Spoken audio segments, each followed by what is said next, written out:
ny mofinaina isan'andro atolotry ny mpitandrina rakotina valina maoly.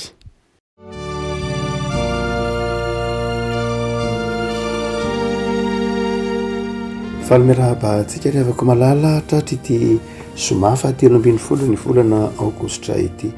Ny fahasoavan'i Jesosy tompony aninika sy hitahiry antsika eo ambany famindramboany atrany. Ny mofinaina voalahatra antsika anio dia ny Matteo 7:20. Matteo 7:20 ny andiny 2:20 ka hatramin'ny 2:20. Anaran'i Jesosy. Ary indro nisy anankiray anatinan'i Jesosy na hoe mpampianatra, inona ny tsara ataoko azoky ny fiainana mandrakizay? Fa hoy Jesosy taminy, nahoana no anontanianao ny amin'izay tsara? Iray ny tsara. Fa raha te hiditra any amin'ny fiainana ianao, tandremo ny didy. Hoy raha lehilahy taminy, inonavy moa?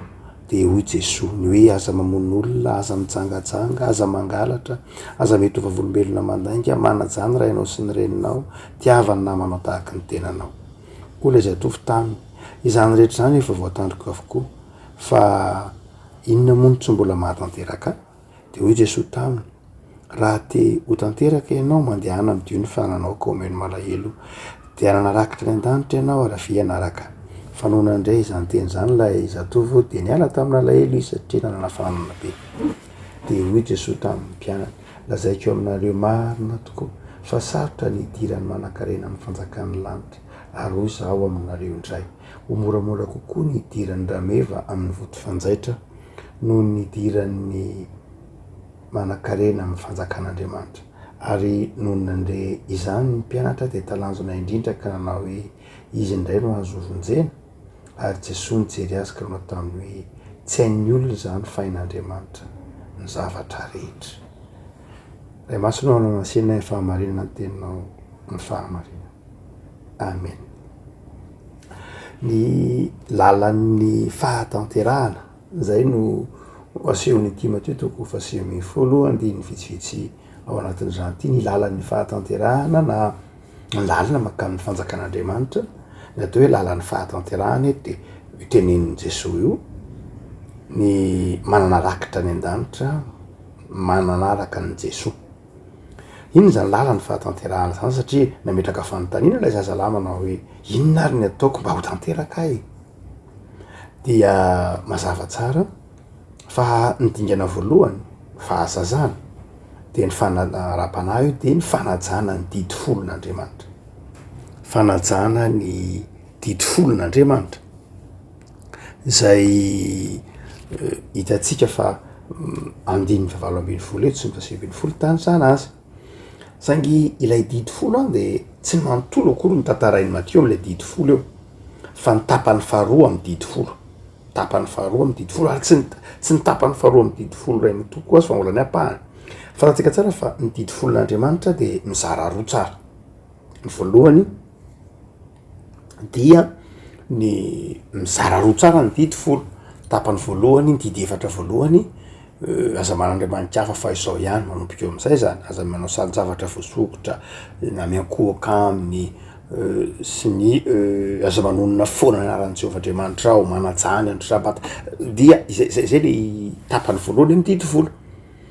Tapany voalohany amin'ny didy folo izay efa nampianarana antsika tany amin'ny katekizina, tany amin'ny katesizina, tany amin'ny katekomena, dia manazava amintsika fa ny didy folon'Andriamanitra ny tapany voalohany dia miresaka ny fifandraisan'ny olona sy Andriamanitra. Zany hoe ny fomba fanajantsika an'Andriamanitra, ny fomba fanompoantsika an'Andriamanitra, zay ny didy efatra voalohany, tapany voalohany iny. Zay no heverin'ny olona ho nisoratra tamin'ilay takela-bato voalohany iny menany Mosesy. Takela-bato faharoa kosa na ilay tapany faharoa dia ny mikasika ny fifandraisan'ny olona sy Andriamanitra. Fifandraisan'ny olona samy olombelona, fifandraisan'ny olona amin'ny mpiarabelona, amin'ny fifandraisan'ny olona amin'ny mpiray tanindrazana, amin'ny mpiray firenena, amin'ny fifandraisan'ny olona samy olona. Dia manomboka amin'ny didy fahadimy io. Ny didy fahadimy zay olona fantatry ny olona voalohany indrindra dia ny ray aman-dreniny. Noho izany dia manaja ny rainao sy ny reninao. Zay ny voalohany. Zay ny voalohany, manaja ny rainao sy ny reninao. Zay ny voalohany amin'ilay takela-bato faharoa na ilay tablety faharoa izay miresaka ny didin'Andriamanitra, ifandraisan'ny olona ampiarabelona amin'ny ray aman-dreny ny voalohany atsaina ny olona fantatritsika voalohany indrindra de ny ray aman-drenitsika noho zany de zao ny olona atsaitsika voalohany indrindra de ny ray aman-drenitsika ary ny fanajantsika ny ray aman-drenitsika amin'ny didy folo ihany amin'ny didy folo ihany raha zakaina dia ny didy fahadimy iriry no misy fampanantenana hoe manajany rainao sy ny reninao mba ho maro andro ianao tsy misy mihitsy ao hoe manajany andro sabata mba ho maro andro ianao tsy maivana akory ny andro sabata sanatriny vava fa tena zava-dehibe zany ny toeran'ny fanajana ray aman-dreny ao anatin'ny didy folo ny teny misy fampanantenana ihany de ny fanajana ray aman-dreny hoe raha manaja ny ray aman-dreninao angenao de ela velona ianao amin'ny toerana zay omen'Andriamanitra onenanao fa am'ty zay otsika manao hoe zay lay tapany faharoa amin'ny didy folon'Andriamanitra lay fifandraisan'ny olona amin'ny samy olombelona de mampietretra ny fitanisany Matio azy de avako malala mampietretra fitanisany i Matio azy fa ny voalohany indrindra amin'ny mahazandratsika zany de manajany rainao sy ny reninao zay ny mamaky lay fa am'lay am'lay tablety voalohany zay eo ampelatanatsika sy ny tezanatsika moa zany hatrany amin'ny catéchomène fa ny zavatra mitranga rehefa malala raha mamaky ny bokin'ny Exodosy tsika raha mamaky ny bokin'ny Exodosy tsika de izao didy fahadimy aza mamono manajany rainao sy ny reninao didy fahenina ny aza mamono olona didy fahafito aza mijangajanga didy fahavalo aza mangalatra fa izao raha mamaky ity fitanisany Matio ny didy folo ty tsika de ny lasa didy fahadimy aza mamono olona ny didy fahenina aza mijangajanga didy fahafito aza mangalatra didy fahavalo aza mamono volombelona mandainga didy fahasivy manajany rainao sy ny reninao ary ny didy fahafolo tiavany namanao tahaka ny tenanao raha fitany raha ohatra ka alahatra ny ty fijeriny Matio ty zany hoe ny teolôjian'ny Matio zany tsy hoe nanovan'lay filaharan'lay anina loatra izy fa ny tiany ampitaina de zao ny fanajana ny aina ny voalohany tokony amin'ny fifandraisan'ny olona amin'ny olona tahaka azy de zao ny voalohany indrindra de ny fanajana ny aina fanajana ny aina fanajana ny vatana ny ain'ny olona fanajana ny fahamasina ny vatan'ny olona sy ny tokantranon'ny olona fanajana ny fananan'ny olona fanajana ny fiainan'ny olona manokana raha fitinina de zay fifandraisan'io aza mamono olona ajao ny aina ajao ny fiainan'ny olona ajao ny ain'ny olona ajao ny ainao aza mijangajanga ajao ny tokantranonao ajao ny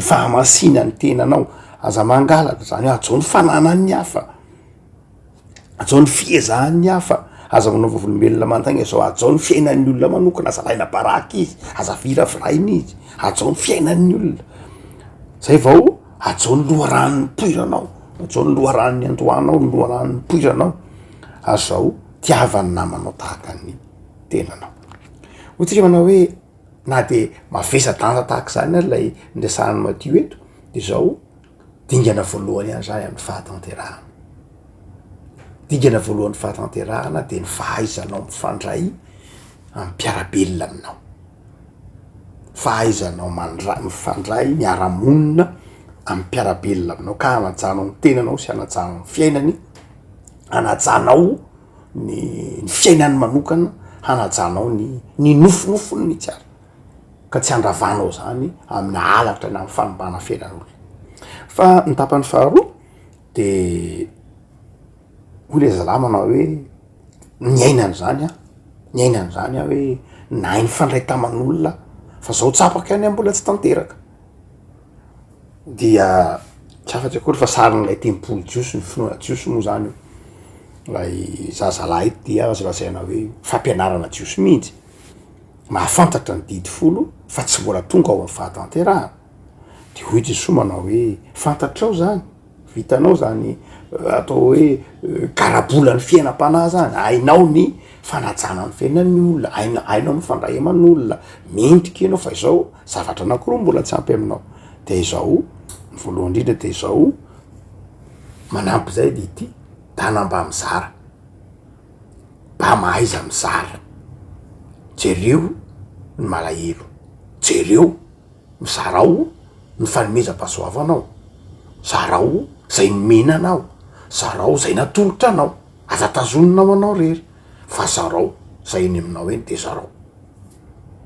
Faranana be neny aminao dana zarao, fahazavan-tsaina neny aminao dana zarao, fitiavana neny aminao dana mba mity olona, zarao zay eny aminao zay ny lalan'ny fahatanterahana. Faharoa, tsy ampy lay karabolan'ny fiainam-panahy iny aloha zany de fa tsy maintsy ho ananana satria fototra, satria nitezananao iny. Ianao ve moa de tsy ahafantatra hoe ratsy ny mangalatra, tsy mety ny mamono olona, tsy azo ataony mijangajanga, tsy azo ataony manova volombelona mandainga nameloka ny namana. Fa izao faharoa, ajao Andriamanitra ka mandehany ianao, zarao zay anananao. Ary ny fahatelo ao fahatelo moa zany na faharoa am'lay dingan'ny fahatanterahana tena hoe avy anaraka aho Jesosy, avy anaraka. Tsy matetiky Jesosy akory no mitenin'ny olo hoe avy anaraka azy, fa ny apôstôly ihany no ataony an'izay. Tadoditsika tsara lay lehilahy tao Gerasena nyteny tamin' Jesosy hoe za anaraka anao, de Jesosy manao any tsy manaraka anao fa tana verina ny tokantranonao makany amin'ny ankohonanao. Fa ity lehilahy ty tena nomeny Jesosy anjara antso manokana mihitsy manao hoe mandehana mizara, omeo any malahelo ny fanananao, fa izao avy anaraka lalan'ny fahatanterahana. Afaka malala manoloana zany satakatra ny mpianatra, ozy ny mpianatra hoe tena raha izany Jesosy, tsisy olona vovonjy, tsisy vovonjy zany Jesosy. Nididy olona tsy azo kianina zany ao anatin'ny fiarahamonina, mahavita tsara ireo. Ary faharoa, de zay rehetra ananana koa ve zany Jesosy de omena ho an'ny malahelo. Ary fahatelo, mbola andeha anaraka anao am'izay rehetra alehanao. Tsy vity zany ho mpianatra, tsy vity zany. Satria Jesosy niteny manao hoe, satria nandala le lehilahy, niteny manao hoe tena sarotra nidira amin'ny manan-karena amin'ny fanjakana lanitra. De mpianatra tsy vity zany Jesosy. De zay ny natonga lay valiteniny Jesosy manao hoe ny zavatra rehetra hain'Andriamanitra. Iny adika zavatra rehetra hain'Andriamanitra. Hain'Andriamanitra ny mandresy lahatra ny olona izara. Hain'Andriamanitra mandresy lahatra ny olona naraka an' Jesosy. Hain'Andriamanitra mamonjy ny fanahin'ny olona ao amin'ny fanjakan'Andriamanitra. Jesosy tsy niteny mihitsy manao hoe anka de marina ny teninareo fa tsy ho tafiditra ny amin'ny fanjakan'Andriamanitra mmpanan-karena. Ozy manao hoe sarotra, fa tsy niteny izy hoe tsy azo tanterahana. Izy tsy niteny hoe sarotra, izy tsy niteny hoe tsisy ho tafiditra ny amin'ny fanjakan'Andriamanitra mmpanan-karena, tsisy an'izany mihitsy. Fa izy manao hoe sarotra, sarotra, sarotra fa hain'Andriamanitra. Zay ny dikan'io. Betsaka ny mmpanan-karena ho tafiditra ao amin'ny fanjakan'Andriamanitra satria sarotra fa hain'Andriamanitra. Noariny amin'ny hoe ny olona mantsy mandray eny amin'ny lafiny mihiba foana hoe ahoana moa zany vody fanjaitra kely varavy. Le vody fanjaitra moa zany ireo exégètes ireo mpivaofany matio any de matetika milaza lay misy vavahady kely zay hoe vody fanjaitra, misy hoe vavahadin'ondro mihitsy moa zany ary. Dia misy hoe vavahadin'ondro de lavaka kely eo amin'ny, tsy mitovy tsy na ny lalan'ny biby sy ny lalan'ny olona ao amin'ny vavahadin'i Jerosalema. Ny olona de miditra aty amin'ny vavahady fidirana, fa misy kosa vavahadin'ondry, misy vavahadin'ny biby fidiran'ny biby, fa tsy mifanosona amin'ny vavahady fidiran'ny olona akory ny mpiandry olo sy ny rameva sy ny ohatr'izany. De zao misy vavahadin'ondry zany ao. Zay nataon'ny olona hoe vody fanjaitra, asa nanony mitataky ny vody fanjaitra angamba ny mety ho endriky le vavahady, dia hoy ny sarotra mihitsy ny idiran'ny rameva amin'ny vavahady idiran'ny ondry, vavahady hafa mihitsy ny fidiran'ny rameva, fa lavaka kely fivoahan'ny ondry de tsy ho idiran'ny rameva mihitsy. Fa tsy de le fanjaitra kely fanjairana loatra akory no ao an-tsaina amin'io, fa anarana vavahady tsy fidiran'ny rameva io, fa vavahady hafa ny fidiran'ny rameva, fa tsy io. Noho zany dia hoy Jesosy manao hoe sarotra mihitsy ny ampiditra rameva mihitsy vavahady itsy, satria vavahady hafa ny tokony idirany, fa tsy io. Noho zany de mimpianatra hoe tena sarotra zany. De hoy ny tompo manao hoe sarotra fa hain'Andriamanitra. Eto mantsy zany ny olona dia any amin'ilay mpanan-karena no masotsika, manao hoe tena de mpanan-karena zany de tsy ho tafiditra mihitsy ka tsy any am'mpanan-karena ny masotsika rehavako malala fa any amy fahaizan'andriamanitra zay nytiny matio teneny eto manao hoe ny zavatra rehetra hain'andriamanitra hain'andriamanitra mamangy ny fon'ny mpanan-karena ary ahafahany mizara hain'andriamanitra ny mamangy ny fon'ny mpanan-karena ka ahafahany manome mihoatra noho zay eritreretina azy ny zavatra rehetra hain'andriamanitra tsy itsika akory mahavita an'izany tsy anao no havita an'izany ho Jesosy fa Andriamanitra ny mahavita an'izany hamonjy ary io tsy ny mpanan-karena ihany akory novojen'Andriamanitra tamin'ny fomba an'Andriamanitra fa be deabe inge mpanoty be deabe ny mpanota tsy eritreretinao iova mihitsy sao loatra zay tonga Paoly tsy eritreretinao iova mihitsy zany riavako malala ny zavatra rehetra hain'Andriamanitra ny zavatra rehetra hain'Andriamanitra misy zavatra betsaka tsy haitsika olombelona maika moa fa ny famonjena ny fanahytsia de tsy haitsika olombelona zavatra rehetra hain'Andriamanitra manana zany fahatokiny zany ianao tsy eo amy lafiny famonjena ny fiainana ihany zany fa eo nandavanandro mihitsy zavatra rehetra hain'Andriamanitra lavako malala de fanasady ny herinandro inona ny lalan'ny fahatanterahana de io ty namana de izara andeha anaraka ny tompo amin'ny fanetretena de atoko fa ny zavatra rehetra hain'Andriamanitra de isokatra amin'ny hafa vavakisika Jesosy misaotra anao zay no ity fotoana omenao anay ity atsiarovana fa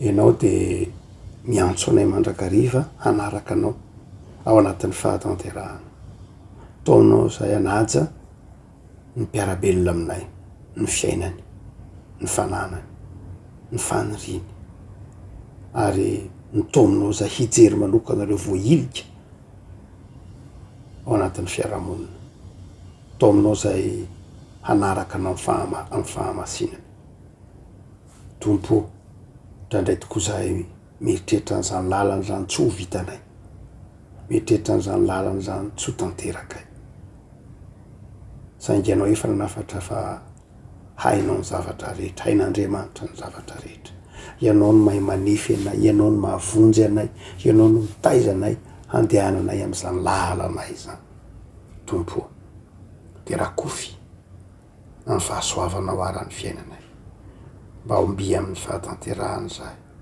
ary ho mpamampy tsara sady matoky eo masonao da iny tontolo andro ray eny Jesosy ho tontolo andro ny fahatanterahana ho tontolo andro ny fifaliana ho tontolo andro ny fiadanana misaotra Jesosy amen.